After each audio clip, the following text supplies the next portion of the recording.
Hi, I'm Andrew Lawson, I'm Andrew Hart. and this is the Mumbly Hour. Hi, how you doing? I'm alright, I'm good. How are you? Yeah, much better than I was on the last episode. Good. When I listened back and I was near death, it definitely sounded that way. What have you got to talk about this week? We have painstakingly prepared this Google document, and let's go through it one bit by bit. Tell me what's happened with you and Twitter. I don't really have anything to say. I deactivated my Twitter account, and that's it. But why? You went from how many tweets? Probably over 100,000, right? Six figures somewhere. No, I've got nowhere near 100,000 tweets. All right, okay, but quite a lot of tweets. My point being, you are an avid Twitter user, and now one day I went on your account to see what was going on, and because I noticed you hadn't tweeted anything, and so I don't even know if I got there on day one.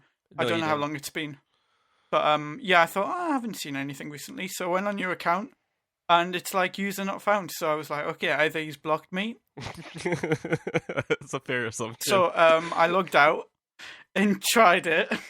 It's like, oh, his account is gone. So I'm not really going to ask, are you going to be back? I'm going to ask, how long do you think it'll be before you go back to Twitter? I have 30 days to reactivate the account before I lose my username, so I'll probably reactivate my account. I have a date set in my calendar. Where you'll just reset the thing. Well, I don't have to reset anything, I just have to log back in. Yeah, and then deactivate it again. Yeah, that's how it works. To reset the 30 days thing. Yeah. Do I think you'll reach the 30-day mark? I'm not so sure. I have no idea. I just it wasn't done. It wasn't done to make I didn't do it to have this conversation. I didn't do it to have a conversation with anybody. That's why I didn't tell anyone about it. I just did it. So I don't know.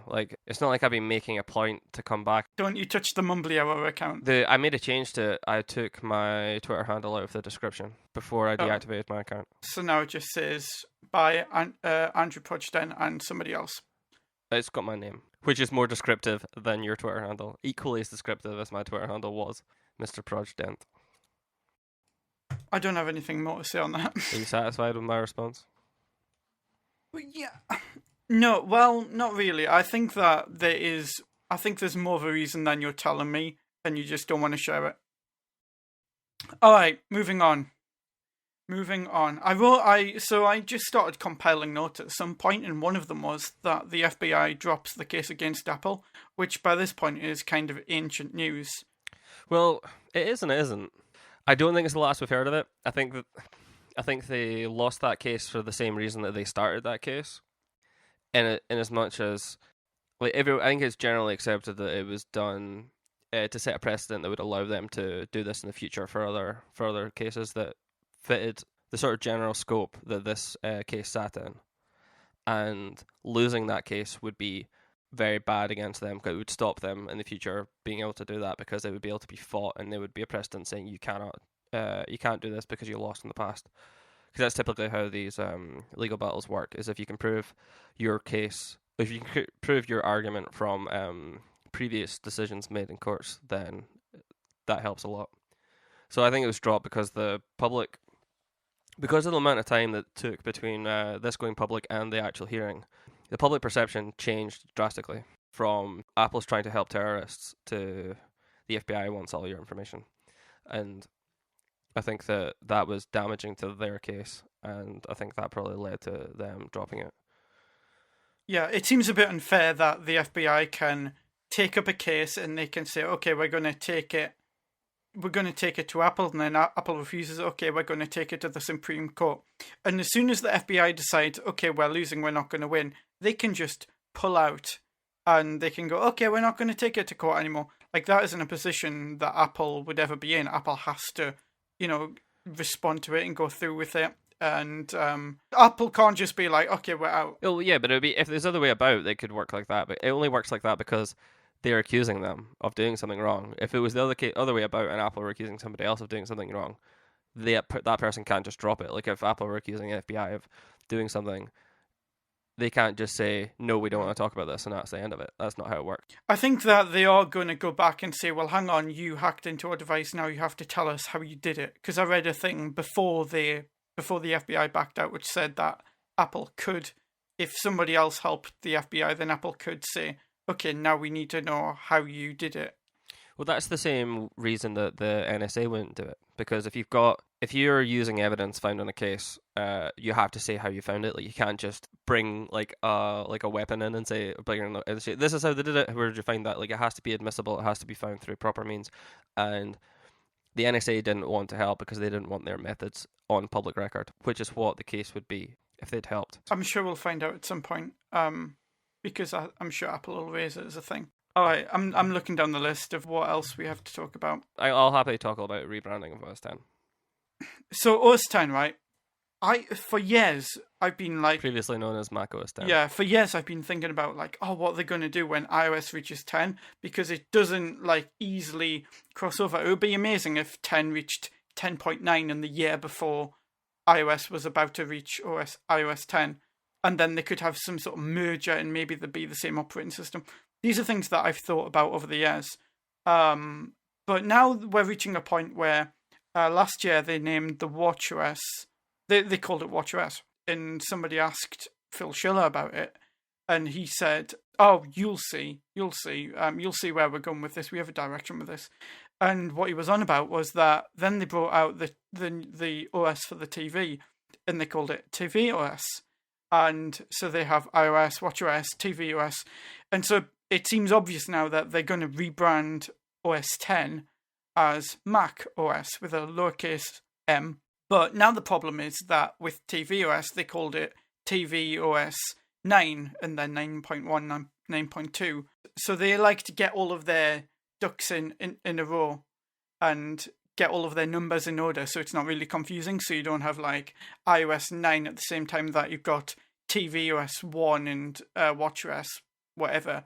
Because God forbid they introduce a terrible branding and naming and numbering scheme in other products. I don't get the reference. In the last episode, I ranted about the numbering system of iPhones and iPads.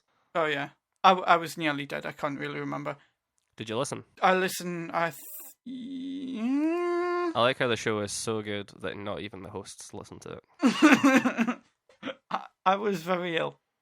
So anyway, I wonder if when they go into I don't think that they're going to go Mac OS 10.0, because it would just be so confusing. It would be extra confusing to go from 10.10 up to 10.11, whatever they're on now, to Mac OS 10. It's like taking a step backward. It makes no sense.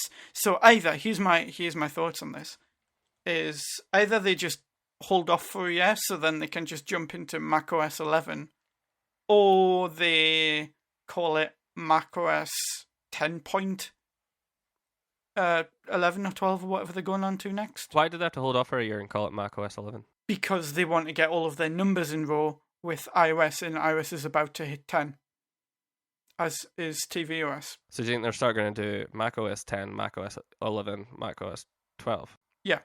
Right. I think there's a second part to this, though, is that you are talking about it being a branding thing.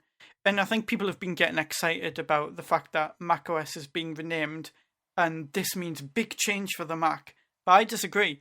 I think that people think the Mac is going to receive some exceptional amount of attention, and it really is going to become something. It's going to have a massive update this year. But I don't think it is, because they just had this event where they didn't release any Macs, and they made a point of saying the iPad is the future of computing, and everything about that kind of tells me that is where that is the basket that they're placing their eggs in right now. And OS 10 is receding a bit, and I can't see it receiving any more attention than it has. I think it's going to be a standard update this year, as it has been every year. Well, the time to do it would have been when they made that massive visual change. Yeah. Where they changed all the icons and the fonts and everything. When you say it's been receding, do you mean in engineering attention? Yeah. Okay. With people moved on to TV and the watch and stuff like that. Yeah, it does. It feels a little bit like they've changed focus. They've focused their resources in other areas. I do think it's just a branding thing, and I think that when they do it, they need to have a reason to do it other than just because. One change they could make, which I think would be taken as a big change for the Mac, is if there was some a new framework. Maybe the introduction of UIKit on OS 10. Brent Simmons, who runs, doesn't run, he works for the Omni Group. He was talking about it. Actually, I have the article in front of me at the moment, and he says every time it comes up, he thinks about the differences between the different types of devices. I'll put the link to the article in the show notes because it is very good. At the end of the day, I think he says they should just go for it anyway, because at the moment they use AppKit, which is a different framework. But an AppKit is really what stops so many iOS developers from learning how to make Mac apps, and from indie developers wanting to make Mac apps because they're like, oh, you know what? I've heard horror stories about it, and I've heard about how much more difficult it is. I'm just not going to bother. But if we could persuade a lot of developers to develop for the Mac, I think it would be because, it uses the same platform as iOS, basically. I think it in the same frameworks. I think it would. I think that would be a big sweeping change for the Mac. Like it seems to be like sort of in the air that there are some changes coming from the development community, that how they're going to change iTunes Connect. They're changing the Mac App Store apparently, and a bunch of other changes. So I think that since it's been shifted towards Phil Schiller, and he's like publicly replied to some tweets and stuff about it, not that I would know anymore, about these things to developers and to random stuff. Like, and he listens to people moan about them because he listens to podcasts in the Apple community, and he replied to Federico Vitici's post about it. So I think they are aware, and I think that they are maybe going to change something. So I think that would probably drive more. That could be the one more thing at the keynote at WWDC. I think the one big change that would be very beneficial to the Mac would be to split iTunes out into a bunch of separate apps, because iTunes doesn't need to be the way that it is right now in the world that we're in right now. So you could split it out into its own music app and its own iTunes Store app, whether you still call it the iTunes Store. And there's a bunch of stuff in there that wouldn't really be put on the Mac if it was added today. They wouldn't have put it on the Mac. For example, TV shows and the movie section and stuff would go straight onto the TV. But that's a years old argument though, because like when it started, when like your Mac was meant to be the hub, iTunes was where they just chucked everything, so they just bolted stuff onto it. Like when it launched, it was music and podcasts, and then they did the deals with the TV shows, and then they did Apple TV, and because it's basically just a web view, the iTunes Store, and that web view got ported onto the Apple TV, and people have been saying they should do that for a while now.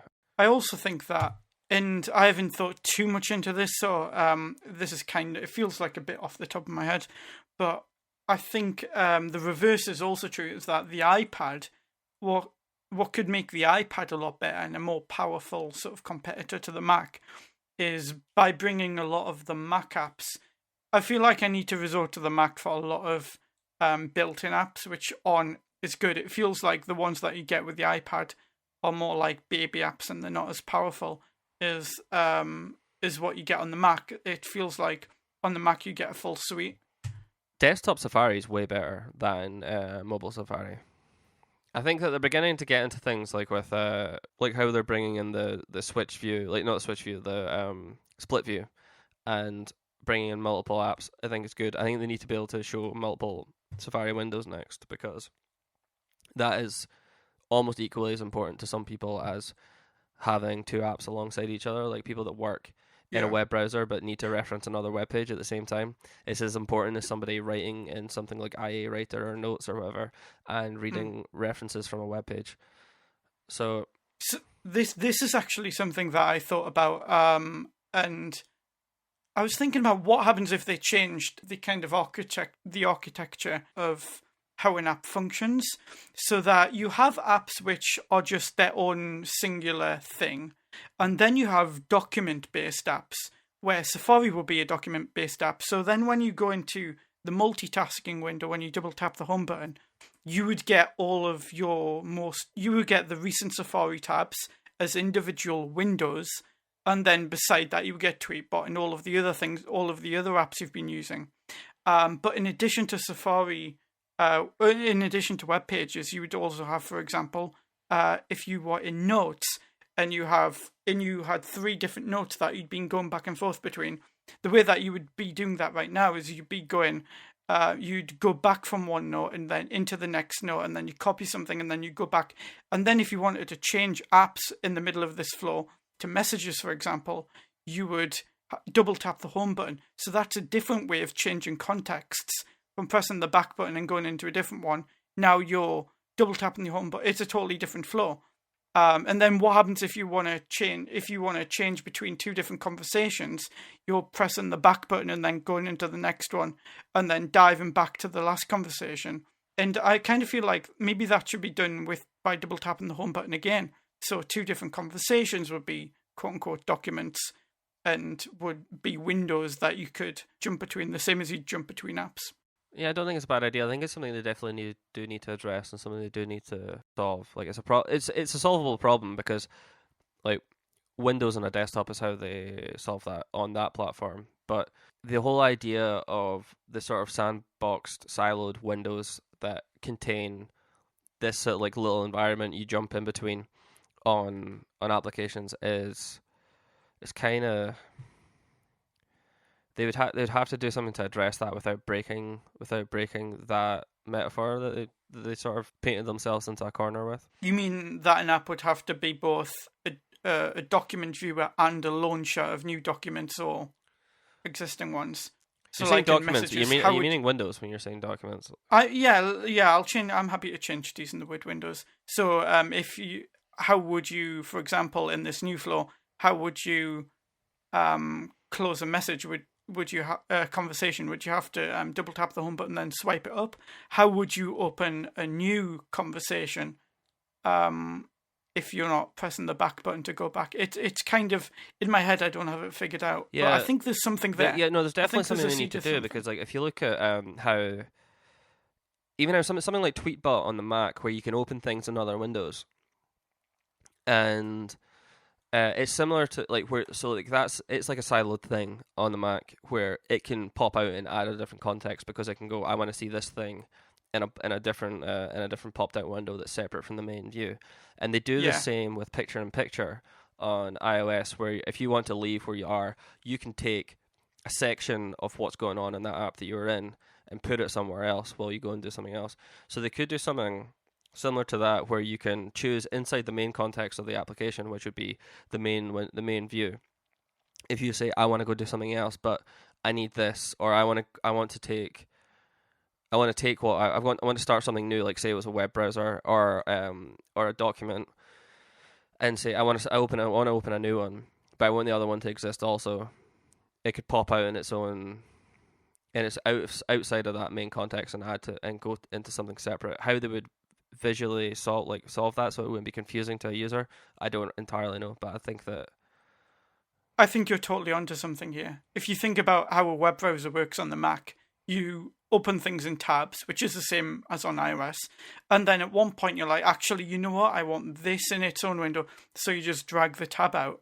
To put that on iOS, maybe just put a button in the top right, or like there would just, there would be something that it would do. Maybe put a button there, and you would tap the button, and then it would show you some sort of animation that would make it clear that, okay, this is opened into its own thing now, and it's its own window. And if you want to go back, then you can go back to the standard Safari application, but this is its own standalone little window now. Yeah, I think that makes a lot of sense, actually. Cool. Let's hope somebody's listening. Go do that, because unfortunately neither of us have any influence on that. But I should write another Medium article with mock-ups. I actually could do that, because I wrote the article about Twitter, didn't I? And with channels. Yeah. My flatmate talks to me about that quite often. He's like, like channels, and I was like, because he listened to that episode. There was a really good interview with Jack Dorsey and the other guys who started Twitter, whose names I don't know off the top of my head.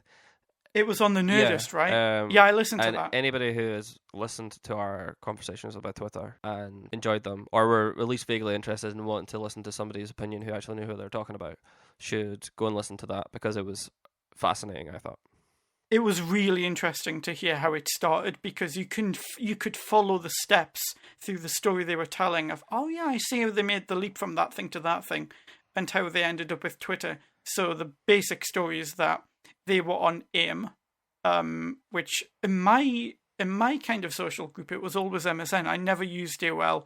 I never knew anyone who used AOL. But anyway, one of the features of AIM in MSN is that you would have the status that people would put for, I guess it was for like whether they were busy or what they were currently doing or whatever. And they noticed that people would put a status to do with a bit more than that, and it would be more conversational than that. And so they went, okay, what if that status right there was a part of like a feed and it was on a page and you could just update that? And so they basically took that little feature, which I can remember a lot from MSN, and people put an awful lot of emojis in there. Like, people really abused that, and it was terrible sometimes. But they took that and they put it into its own product, and actually, you know what? It makes a lot of sense when they describe it like that. And I'm like, yeah, I could see that thing taking off. And then I remember that they're talking about Twitter. So yeah, it's super fascinating, and they're really aware of like the influence of like that South by Southwest year where they presented, where it got a lot of steam in the community, and it's cool that they're aware of that, and they know where they came from, and they know what made it important, and they know why it's cool. So they fundamentally get it, which I think is it hasn't been obvious from our point of view. It's not always been obvious that they know why Twitter is important and what they should and shouldn't improve. But it seemed from that conversation that they were hesitant to make any massive changes without fully considering the implications of them. But they knew what it was that made Twitter what it was and why it is important that it exists. He said having quit his Twitter account. But it is important. It's gonna be a bummer when I can't tweet about the show. Oh, I've got stuff I need to promote as well in the next month. I know, yeah. Should we talk about something else? Should we talk about something that's awesome? If only we had sponsors. I might get Backblaze when I get the new iMac. You should totally get Backblaze. My gran uses Backblaze. Do you know they bought blackblaze.com because podcast announcers or podcast hosts mispronounced it. Talk. So they said Blackblaze, so they bought blackblaze.com and forwarded it to backblaze.com, which I think is awesome. Because you guys are useless, but it's all right. We've got you covered. They should change it so it forwards to a page that says podcast hosts are idiots. Tesla Model 3. So yeah, Tesla did a thing. Yeah. They made a bunch of money. I have been kind of really looking forward to this in a way because I have no interest in cars and I never have appreciated cars. But I saw the Tesla past models, the X and the S, and for the first time I've kind of had an appreciation and I've been like, actually those look really good. I could pick that car out of a lineup of other cars in the same colour, of the same size. Where usually I'm just like, if somebody picks me up, I'm like, you're going to have to like flash headlights because I have no idea. But anyway, yeah, but I'm really interested in this car. And I think it's really interesting that they've managed to make an affordable car, which looks to be way ahead of the competition in that it's really well designed. And they've got that little tablet thing that sits in the middle. I'm not sure what I think about that, but... And they've got all of the little niceties that Tesla have where they've been like, actually, why is it this way? Maybe we should do it this way instead. For example, having the windshield kind of go all the way up over the car. It seems like they've taken things they've learned with the designs and all the premium features that they have in the S and the X, which are $100,000 cars, and put them into this. And I think that's really cool because it's not like they're in the business of trying to upsell you. They're doing it because they think that it's important that they make these products, will make these cars, and I agree with them. I think it is very important that they're doing this, and I really like it. I'm not really sold on the 15-inch tablet that they have on the dashboard, but I think that'll be all right when it comes to like stuff like driverless cars and things. I think that'll be all right because a 15-inch screen is pretty distracting when you're not allowed your phone in front of you. Like, I think a 15-inch screen is way more distracting. The other reason that Tesla's cars are quite attractive is that they are electric cars. Yeah, so they're wholly electric cars, and there's different ways that people have tried to do this in the past. Like, you've got like hydrogen cars hydrogen biofuel cars and electric cars. And I think that the goal of the Tesla 3 is to make electric cars more mainstream and more affordable so they can get them, because the problem with them before is they've been hugely expensive, they haven't been very performant, and they're just not reachable for like general people. And I think that there's one big problem they need to solve. One big problem is the battery problem, but I think that they're going down the right road. Yeah. Oh, that was a fucking horrible metaphor. Okay, can I take that back? Can I say it again? You can delete it from the episode. Jesus, I'm gonna bleep it out. Yeah, so I think it's really important. So, what do you think? Would you ever buy one of these cars if you're in a situation where you needed to buy a car? Yeah, I think I would. I think this would definitely be my car of choice if I was in the market for a car of about that price. So, which I think a lot of normal people are. So we're getting to a point where this is becoming more approachable from a technological standpoint. I would say that it's becoming more mainstream, and it kind of reminds me of when Apple brought out the MacBook Air, for example, or right now they brought out the MacBook One, where the first few years of it and the first few models of it aren't quite up to scratch. It's like an early prototype almost of it, and it's not quite ready. It's got a bunch of problems with it, like you mentioned, the battery, and stuff like that, and the cost of it. And then as the technology gets better, as the years go on, it becomes it just becomes better and fixes all of those problems, and before you know it, it ends up being the most popular thing. So I think that's kind of where it's going. And the technology is getting cheaper so that they can build the cars for much cheaper. I would say that it's a more important shift than the MacBook Air to the MacBook One. I think it's more on the line of the BlackBerry to the iPhone. Like, you need something to come along that completely shifts the industry, because you're trying to move from something that is completely ingrained in the culture, which is the combustion engine, and move millions of people onto something completely different. And I think that it's that big sort of a culture shift. It's not a laptop to a laptop. It's like a horse to a car, like, kind of move. There's the problems that still exist with it are batteries aren't perfect. There's a limitation in physics to how well batteries can improve, and we can maybe talk about that in a future episode if you want to go into how battery technologies need to improve and how it's a difficult problem to solve, and it's not something you can just do. But the original, like, that you get lithium ion batteries in electronics like laptops and phones. The reason they've not been able to put them in cars is they're massively expensive, but they've started to become cheaper, and that's kind of what they're using their gigawatt farm. I can't remember the factory is that they have. So those batteries are becoming cheaper, and they've got a way higher energy density than anything else, which is important. Like, that's the reason that the combustion engine was won over everything else, and that's the reason that the combustion engine still has prevailed for the last sort of century, is because the energy density of gasoline is way better than anything else that we've got. So that problem needs to be solved, and I think that there needs to be a shift in battery technology that can either get them so you can either charge them faster and they can last longer, because I think that the current range they have is 250 miles, I think, is the max range on their engines. So I think that needs to change to something around about the 500 mile mark, because that's what typical combustion engine will get you. And I think that until it gets to that, and until the charging time can drop from, I think with the superchargers that they have, you can go for 100 miles in half an hour, but half an hour is way longer than it takes to pump 50 liters of fuel from a tank into a smaller tank.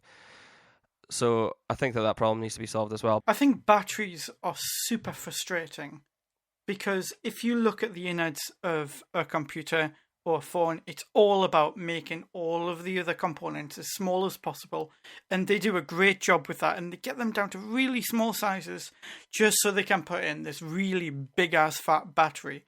And then Apple come up with this thing where they have this layered battery thing in the MacBook One. The space that is there is all being taken up by battery. It's like you could make a pie chart, and a huge amount of it would be battery. Like a pie chart of how much density is being taken up by each component. It's just super frustrating. It's like everything else has advanced, and the battery just has not advanced and hasn't moved forward. And it's a chemical problem, and I know nothing about it, and I know nothing about potential solutions, or if anyone is even on the cusp of one. But I don't really hear any rumbling, so I don't think they are. But it's just really frustrating that everything else manages to move forward, and yet batteries do not. We should do an episode on that, because I'll happily talk to you about that, because there is like millions of dollars of research, millions of dollars being pumped into research for batteries, and it is like, well, talking about a battery might not be interesting. It is hugely important, because if you want, like, one of the biggest ways you can change civilization is we need to lower our dependence on fossil fuels, and to do that and move on to renewable energies, one of the biggest hurdles with renewable energies is energy storage for downtime in whoever that source is, and batteries are the only reasonable way to do that. And without having battery farms, like, we need massive improvements on the technology. So I think it's fundamentally really important the batteries get better, and more so than just for cars, but for the developing world. If you want to move to, if you look at like Africa, I've been associated with projects with building solar farms to power hospitals in areas of Africa, because they don't have electricity, so they generate it using the sun, and they have to store it with a battery. And I think it's a problem that needs to be solved, and I think that we probably should talk about it at some point. I think people would find it interesting. A potential solution is maybe they could add some sort of power generation feature to the phone. So maybe a solar panel on the back of it, or maybe on the top of a car they could make into a solar panel. I don't know. I'm just kind of thinking about ways that they could get around it. That because there's only so much of squeezing batteries into spaces that you can They do that with sun windmills, where they have solar panels on the blade so that it's still generating electricity really? when it's off. That's clever. But yeah, like, it's something we need to do. Like, we should maybe do an episode on renewable energy and batteries and stuff. It may be quite cool. I in my undergraduate, I had an assignment which was to figure out how much energy it cost to undertake an undergraduate degree, from energy spent in transportation, heating the rooms we were in, printing and producing the paper, like every sort of level that it takes, because we tiered, and it was like per student per degree and stuff, and it was massively difficult to work out, but it was quite cool. The electric car can only go so far, because you still need to charge it, and you still need the electricity source where you charge it from you still need that electricity to be generated from something that isn't coal, which is what it is at the moment. Countries are beginning to fix that. Like Scotland, more than half of Scotland's energy is produced by renewables, and I think that with investment in that, and then investment in, they could put a lot of wind farms in Scotland. Those will be really effective. Yeah, people don't like them because they think the pylons are more attractive. People are idiots. Right, so we should wrap up. Yep. Where can people find you? People can find me at lawson.co, where I... What if people want, like, daily updates? On me myself? Yeah. You can give me a call. Nobody wants to get in touch with me. If you want to get in touch with me on a daily basis, email me. Go to lawson.co/contact and find my contact details. Send me an email. Seems quite formal, doesn't it? Make it formal. Say kind regards. Say to whom, write it formally. Have a properly structured subject heading so I know what I'm getting into before I open the email.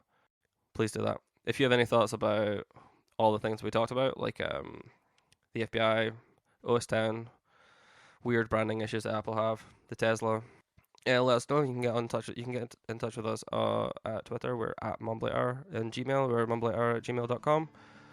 Do you have anything else to say?